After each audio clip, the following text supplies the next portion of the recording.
Okey, soalan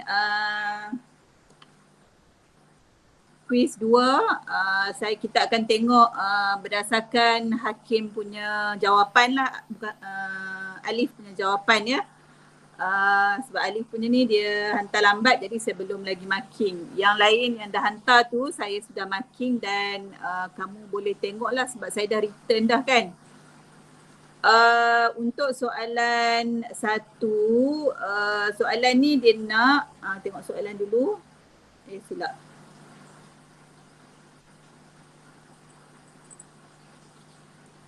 Tengok soalan dulu. Okay, draw a flowchart to calculate sum of 150 marks that are being input interactively using a loop. Kamu faham tak soalan ni nak apa? Soalan ni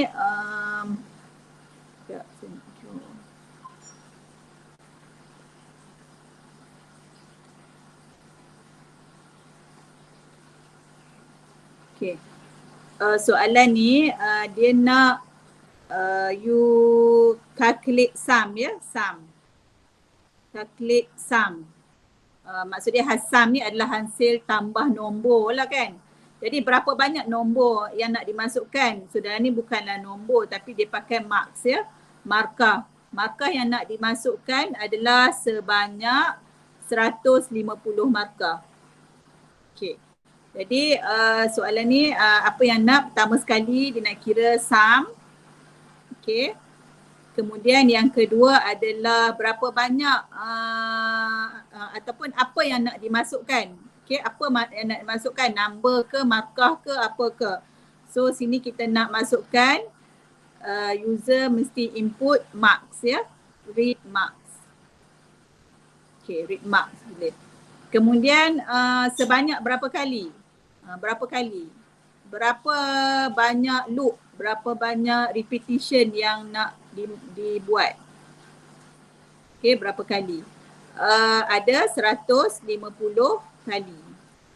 Okay, jadi benda yang penting dalam sini adalah nak cari sum, nak masukkan markah sebanyak 150 kali. So untuk cari sum, kita ada dua benda yang kita kena tahulah kan, iaitu pertama sekali kita kena initialize sum ni sama dengan 0, dan yang kedua kita kena guna formula, iaitu formula dia adalah sum sama dengan sum plus plus apa. Itu satu isu juga, plus apa. Jadi apa yang sekarang ni kita yang nak tambah dia, benda yang kita nak tambah tu nak dapatkan sum tu adalah marks ya, adalah marks. Jadi formula dia akan jadi sum equal to sum plus mark. Okay. Kemudian perkara yang ketiga adalah berapa kali looping tu berlaku, 150 kali. Jadi kita kena tentukan I, C dan U dia. Okay. I itu adalah initialization. Contohnya kalau kita guna nama counter kita K, kita kena initialize to 1. Okay, start dia adalah 1. Kemudian condition dia adalah K less and equal to 150. Sebab sebanyak 150 kali. Update dia adalah kita naikkan satu-satu iaitu K equal to K plus 1.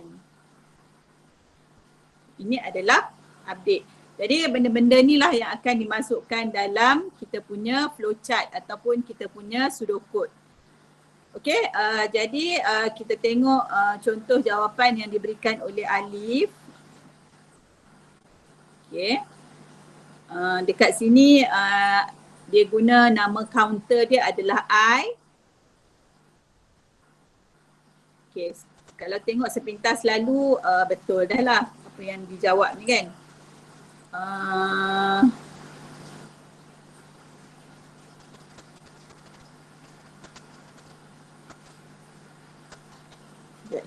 Okey.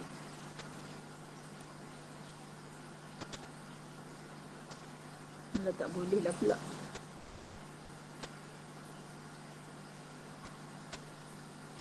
Okay.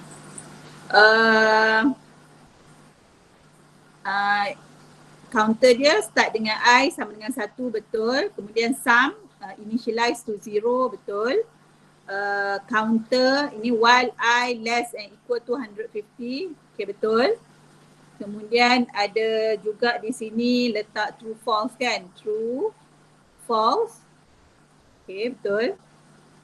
Read marks, read marks ni kita kata tadi nak masukkan input kan, jadi read marks betul, tetapi dia punya bentuk dia salah Alif, bentuk dia salah. Read marks ni adalah input dan bentuk dia adalah parallelogram.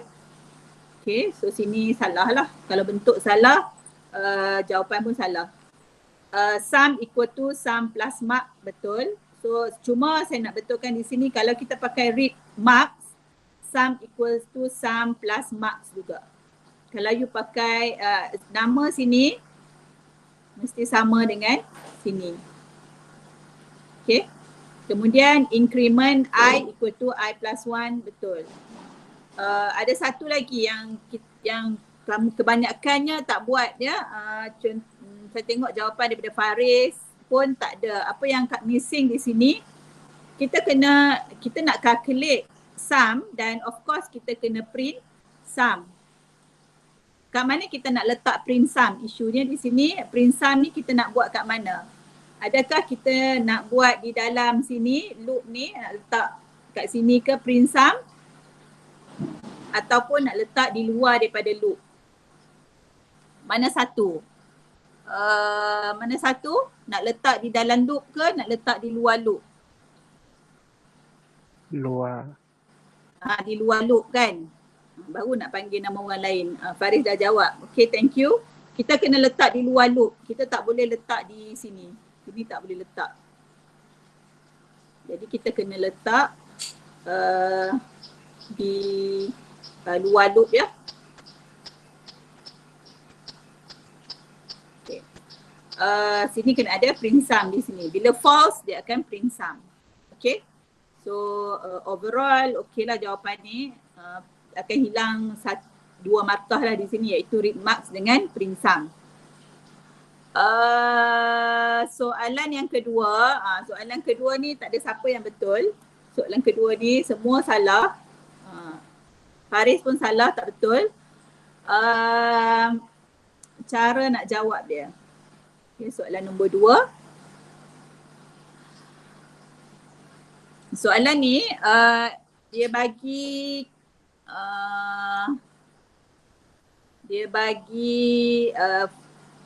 pseudocode.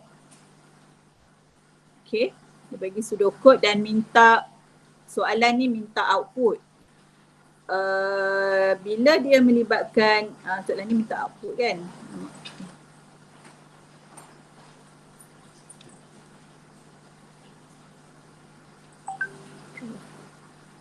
Okay, ni soalan minta output. Suppose that the inputs are 538.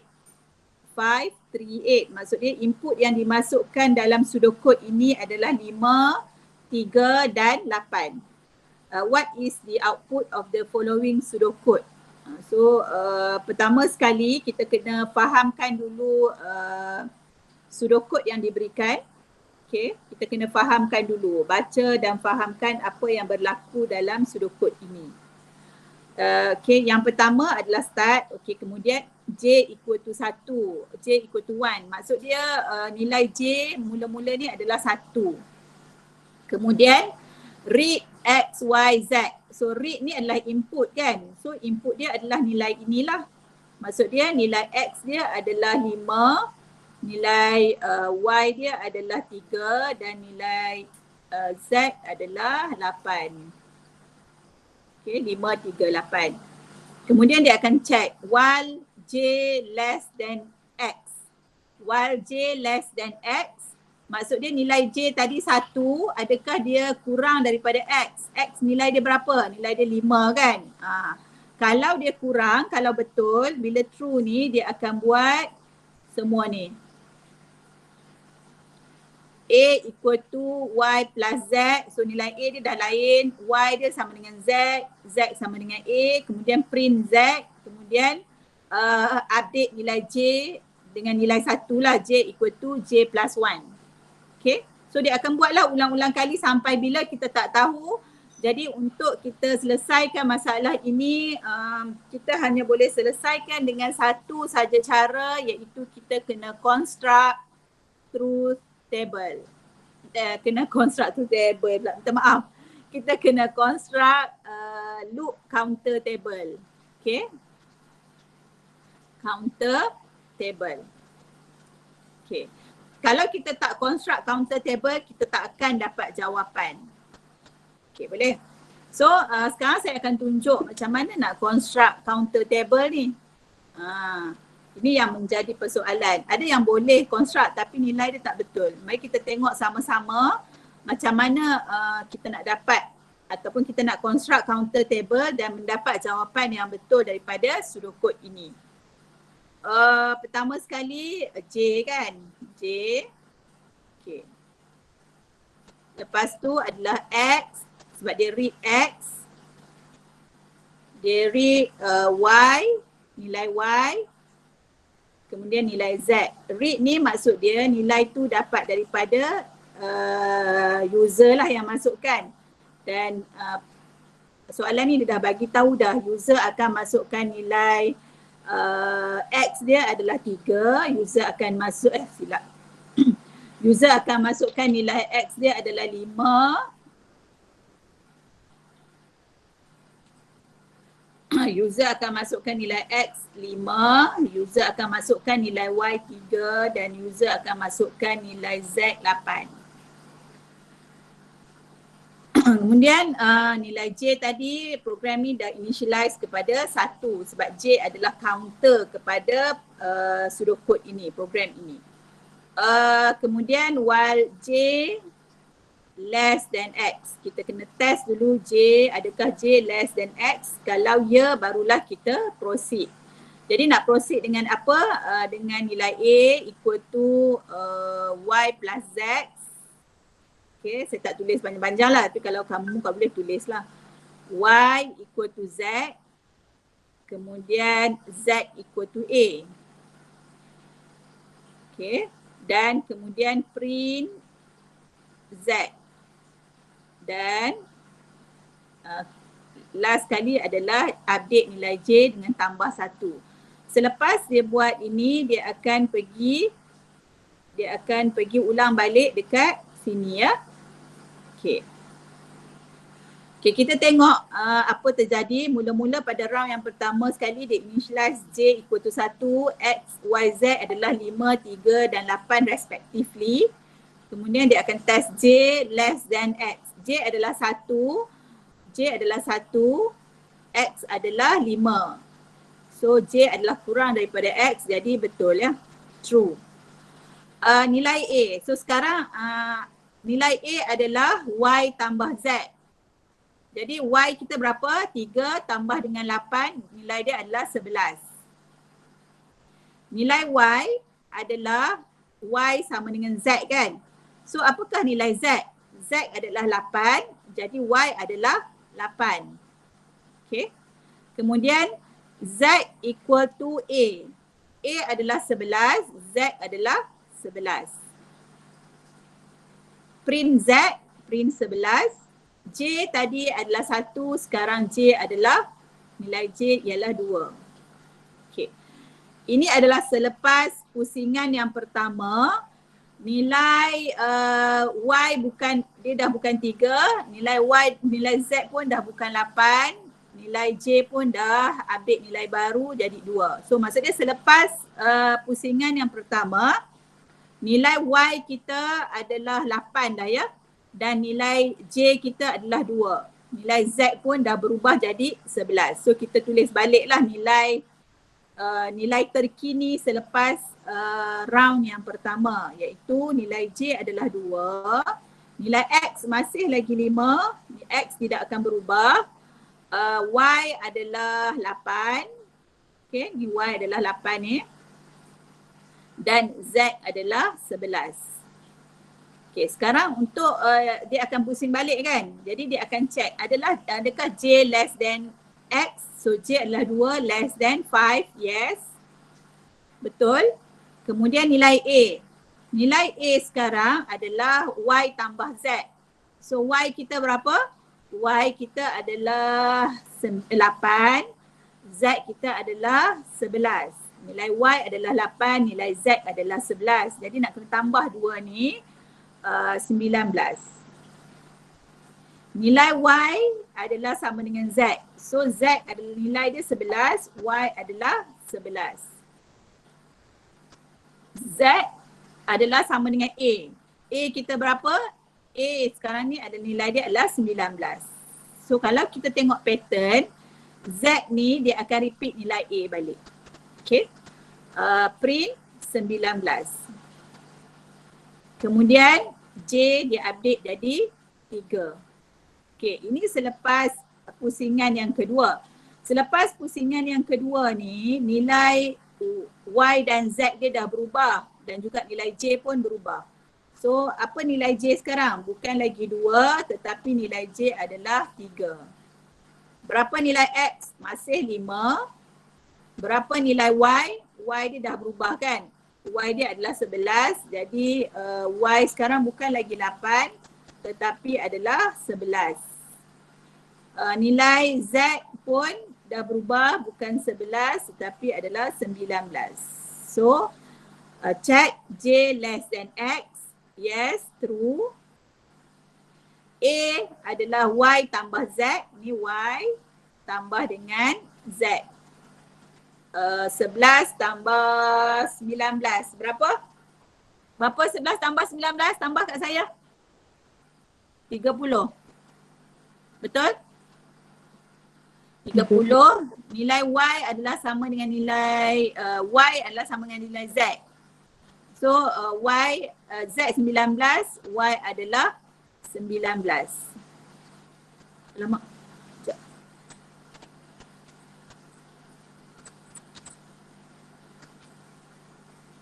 Okay, Y tadi 19.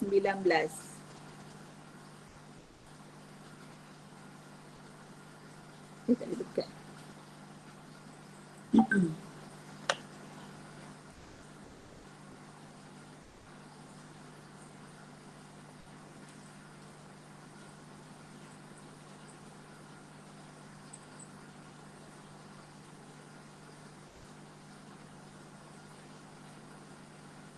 Okay. Lama tak boleh nak tekan lah. Tak boleh tulis lah pula Ustaz.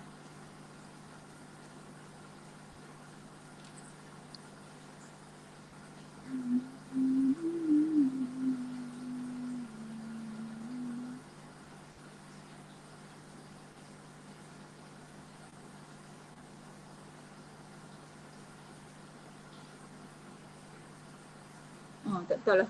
Okay. Tiba-tiba tak boleh tekan. Jadi kamu boleh continue ya, kamu boleh continue, tak ada masalah. Jadi saya sebut sajalah. Sekarang nilai A dia adalah Y tambah Z iaitu 11 tambah 19, jawapan dia 30. Nilai Y adalah nilai Z iaitu 19, okey. Dan nilai Z adalah nilai A iaitu 30. Dan print 30. J akan jadi 4. Tadi J 3, sekarang J akan jadi 4. Okey. So kena continue lah. Jawapan kepada soalan ini print nilai ni. Jadi kita kena tengoklah sampai nilai tu false baru you boleh tengok berapa apa yang dia print. Dia akan print 11, 19, 30 dan ada beberapa nilai lagi selepas tu. Okey? Boleh faham ke? Boleh faham? Hello? Tidur dah ke semua orang ni? Boleh.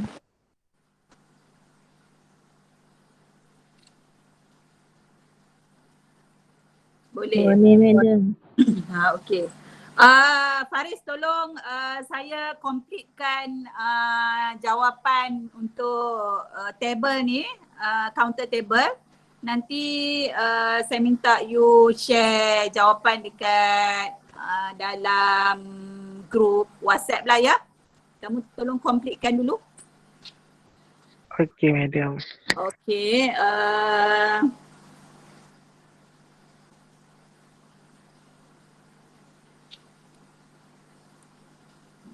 Okey, kita tengok pula soalan berikutnya, iaitu convert daripada flowchart tadi nak convert kepada, daripada pseudocode tadi nak convert kepada flowchart.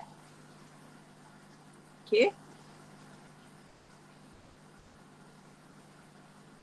Okey, ini jawapan yang diberi oleh Faris. Pertama sekali start, pertama sekali start J equal to 1, betul. Kemudian read XYZ, betul, dan bentuk dia adalah parallelogram sebab dia read kan. While J less than X, betul. Kemudian ada true dan false, betul. Kemudian ada proses A equal to Y plus Z, Y equal to Z, Z equal to A. Okey, betul. Print Z, betul. J equal to J plus 1. Okay, so betul lah semua. Very good. Okay. Soalan berikutnya iaitu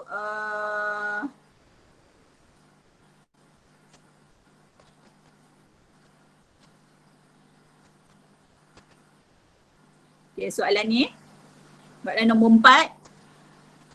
The payment of part-time workers of Mayang Sari Enterprise is based on the number of hours work and rate per hour.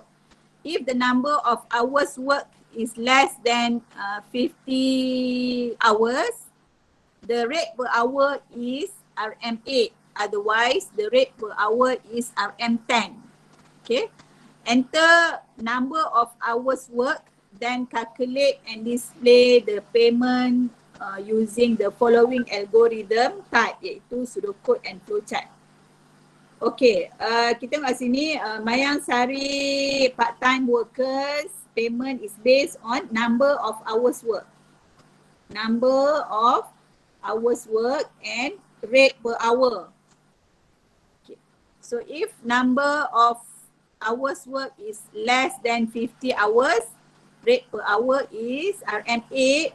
Kalau dia kurang daripada 50 hour, tapi kalau dia lebih, rate dia adalah RM10. Saya tengok kat sini ramai yang betul, tetapi ramai juga yang salah. Salah dia masukkan input. Okay. Input ni ramai yang buat salah apa?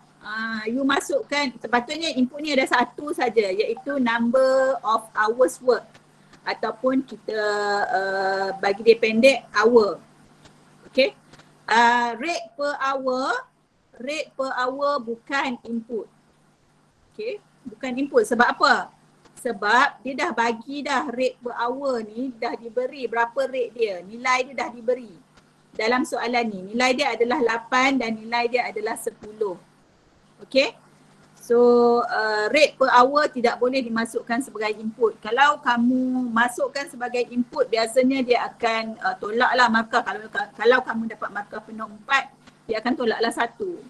Tu bahaya dia. Jadi kita tengok jawapan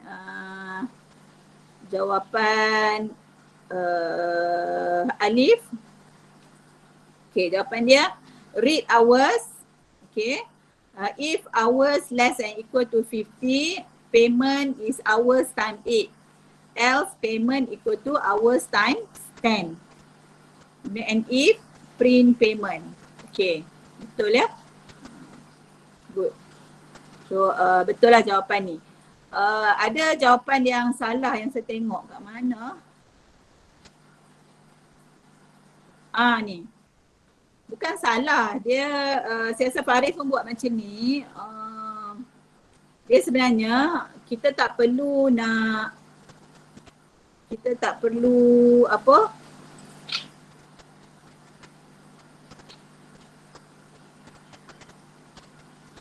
kita tak perlu tulis rate payment 1 ni.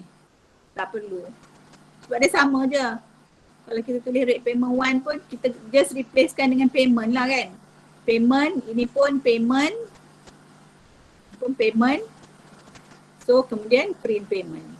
Okay. Dia betul jugalah. Nak kata salah pun tak jugalah. Tapi tak baik. Dia cuma apa orang kata menghabiskan masa nak tulis tu je lah. Okay. Okay, soalan last kali, flowchart lah kan. Flowchart apa yang saya dapati ramai daripada kamu tak tulis true and false. Okay, sangat ramai. Kenapa saya pun tak faham. Banyak kali dah saya sebut kan, true false mesti dalam flowchart ni wajib tulis. Kalau tak tulis biasanya dia akan potong 1 markah. Okay, katakan ni markah penuh dia dapat semua betul, dapat 5 markah, tapi dekat dekat true false tak ada, so kita tolak 1. Dia tak dapat 5 tapi dapat 4 sajalah. Okay, jadi kita tengok jawapan Alif. Alif ni kenapa salahnya Alif? Read hours betul. Hours less than equal to 50, okay betul. Sepatutnya hours less than equal to 50 ni dia ada 2 arrow. Okay. Satu arrow untuk true, satu arrow untuk false. Kemudian kalau true dia akan buat payment equal to hours times 8. Bila false dia akan buat yang ni ya. So sini tak boleh ada sini, sepatutnya ada di sinilah. Inilah. Payment equal to hours times 8 times 10. Kemudian arrow dia akan pergi ke sini. Okay. Kemudian baru print payment and end. Okay. Okay. Itu saja discussion kita hari ini. Ada saya tengok salah. Siapa? Sini ada ni tak? Siti An-Nur Murni ada tak? Siti An-Nur Murni. Ada ke tak ada? Ada Siti An-Nur? Tak ada? Oh, tak ada. Jawapan Siti An-Nur Murni mana ya? Ni kot. Apa salah dia kat sini? Yang soalan payment. Apa salah dia kat sini? Pertama sekali dia tak ada true and false. Okay, flowchart ini tak ada true dan tak ada false. Dan yang kedua, Anu Murni ni saya tengok dia suka letak ni tanda ni. Tak boleh ya? Salah tu. Tengok kat sini pun dia ada letak. Anu Murni ni masih tak faham lagi kenapa kena letak, kenapa tak perlu letak. Korang dah faham ke kenapa kena letak, kenapa tak perlu letak? Korang faham tak? Faham. Faham. Orang lain? Cik Faris duduk faham, orang lain tidur apa? Zulaika? Faham itu. Asal slow tak dengar? Anis, Atirah? Anis tahu tak kenapa kena letak, kat mana kena letak double inverted comma, kat mana tak perlu letak double inverted comma? Anis tidur ke? Kan Anis tengah makan Maggi ni. Tak jawab pun, buat apa dah. Okay, sini jawapan Siti An-Nur Murni ni saya tak faham kenapa dia kena mesti ada letak benda ni. Lagi sekali apa nama, flowchart ni masih tak ada true false. Okay. Ni ada. Okey. Ini untuk yang jawapan yang pertama tu. Yang pertama tu kita tak boleh start dengan 10 lah. Dia start dengan 10, lepas tu dia buat increment dia I equal to I plus 10. Tak boleh lah ni. Tak boleh ni. Sepatutnya I start dengan 1, I equal to I plus 1. Okay. Setakat ni ada nak tanya soalan tak? Berkaitan topik yang kita discuss? Boleh faham ke semua? Nak tanya tak? Tak ada? Madam, Ya? yang nombor 2 tadi tu kiranya nilai dia dah kena ikut nilai terbaru lah. Ya, dia kena ikut nilai terkini. Maksud dia selepas kan mula-mula nilai dia sini kan. Mula-mula nilai yang dia bagi ni sini. Nilai J sama dengan dia mula-mula sekali. X dia sama dengan 5, Y sama dengan 3, Z sama dengan 8. Tetapi bila dia dah masuk dalam loop, dia check yang ni, kalau true, bila ada ini, maksud dia ini dia dah buat pertukaran nilai dah. Pertukaran nilai. Apa yang dia tukar? Nilai apa yang dia tukar? Nilai A, nilai Y, nilai Z. Yang terjejas kat sini adalah nilai Y dan Z lah. Sebab yang tadi yang mula-mula nilai Y dia adalah 3, nilai Z dia adalah 8. Bila dia dah masuk sini, dia dah buat operation yang baru iaitu ni, nilai tu dah berubah. Dah bukan lagi yang nilai ni. So bila dia loop, dia nilai dengan nilai yang baru tadilah yang dia carry daripada sini lah. Okay? Boleh? Boleh. Faris dah buat ke? Oh, tak apa, nanti tunjuk dalam grup lah. Tak payah tunjuk kat sini. Lagi ada soalan lagi? Orang lain ada nak tanya? Saya bukan ingat nama ni. Saya ingat Fakihah. Ada nak tanya soalan? Alif kan Alif? Alif buat apa Alif? Dia buka Google Meet, lepas tu dia lena. Kita ada satu topik lagi yang saya belum cover ya. Saya belum cover iaitu topik repetition juga. Repetition yang kita dah buat latihan tu, sum apa semua tu, kita tahu dia punya bilangan loop dia tu 100 kali ke, 5 kali ke, 10 kali. Itu nama dia control, counter control. Itu nama dia counter control. Maksudnya kita tahu berapa bilangan loop yang nak dibuat kan. Ada satu lagi topik yang saya belum cover iaitu loop juga, nama dia sentinel. Sentinel ni adalah loop dia kita tak tahu berapa bilangan loop. Contohnya macam saya kata program create one program, dia akan masukkan markah. Kalau dia nak end loop, dia kena masukkan satu nilai. Contohnya kalau dia nak end loop tu, dia tak nak masukkan markah lagi, dia masukkan nilai -1. Jadi kalau dia masukkan nilai -1, automatic loop tu akan berhenti dan tak continue lagi. Jadi ini nama dia sentinel control. Yang saya belum cover lagi, insyaAllah dalam minggu depan saya akan cover sentinel control lah. Sebab tujuan saya nak bagi kamu hadam dulu counter control tu dengan baik ya. Okay. So kalau tak ada apa-apa, kalau tak ada soalan dah, so kita